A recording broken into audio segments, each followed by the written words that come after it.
आज मी तुम्हाला कुठलीही रेसिपी दाखवणार नाहीये, एक आयुर्वेदिक पावडर करून दाखवणार आहे।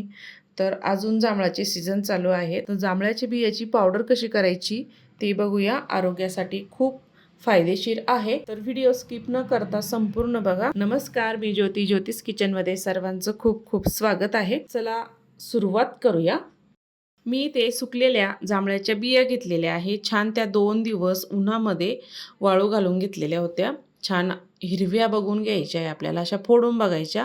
जी काळी असते ना बी आतमधली ती घ्यायची नाही आहे, संपूर्ण आपल्याला जी हिरवी निघेल तेच आपल्याला बिया घ्यायच्या आहे। आता अशा फोडून घ्यायच्या आहे संपूर्ण। आपल्याला एक खलबत्ता घ्यायचा, खलबत्त्यामध्ये फोडून घेतल्या तरीही चालते। आता मी इथे एक खलबत्ता घेतला, त्यामध्ये बिया टाकून घेतल्या आणि अशा फोडून घ्यायच्या आहे। फोडल्या लगेच फुटल्या जातात, कारण ते आपण उन्हामध्ये 2 दिवस मी इथे वाळून घेतलेल्या होत्या, त्यामुळे लगेचच त्या बारीक व्हायला मदत होते। आता आपल्याला चांगल्या चांगल्या त्यामधल्या हिरव्या बिया घ्यायच्या, काळ्या बिया घ्यायच्या नाही आहे, कारण आपण लवकर जर उन्हात बिया टाकल्या तर त्या छान वाळून तयार होतात, नाहीतर त्या काळ्या पडतात, नाहीतर वास यायला सुरुवात होते। आता त्याची सर्व साल आपल्याला काढून घ्यायची आहे आणि चांगल्या चांगल्या बिया घ्यायच्या। ह्या बिया तुम्ही छान काढून घेतल्यानंतर मिक्सरला आपल्याला या फिरून घ्यायच्या आहे। याचे खूप फायदे आहेत, खूप लोकांना डायबिटीज, शुगर आहे, तर त्याच्यासाठी ही पावडर खूप उपयुक्त आहे, आरोग्यासाठी खूप चांगली आहे।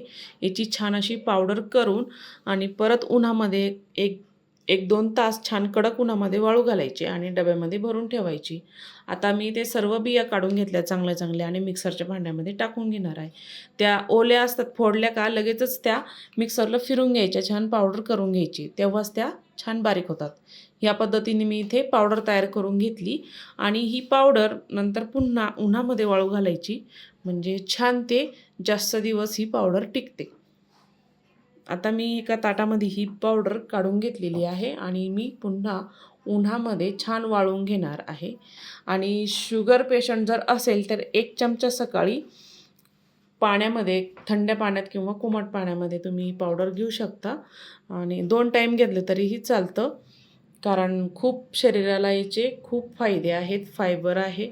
आणि जांभूळ खाणं तर चांगलंच आहे, कारण त्याच्यामुळे जांभूळ खाल्ल्यामुळे अशक्तपणा कमी होतो।